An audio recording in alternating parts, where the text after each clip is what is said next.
சிறுவனோட காகம் ஃபுட்பால் விளையாடுற இந்த காணொளி இணையத்தில் வைரல் ஆகிக்கிட்டு இருக்கு. சிறுவன் அவன் கால்களால் பந்த தட்ட, காகம் அதனுடைய அலகுகளால் எதிர்பக்கம் இருந்து தட்டி விளையாடுது. கோவாவில் பதிவு செய்யப்பட்ட வீடியோ இது.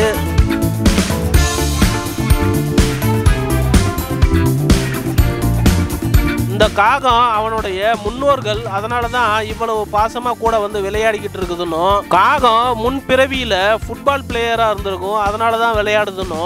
மனிதர்களுக்கு ஓர் அறிவு குறைஞ்சதுனாக்கா மற்ற ஜீவராசிகளுக்கு ஓர் அறிவு கூடுதுன்னு இந்த வீடியோவுக்கு கீழே எல்லாரும் கமெண்ட் பண்ணிக்கிட்டு இருக்காங்க.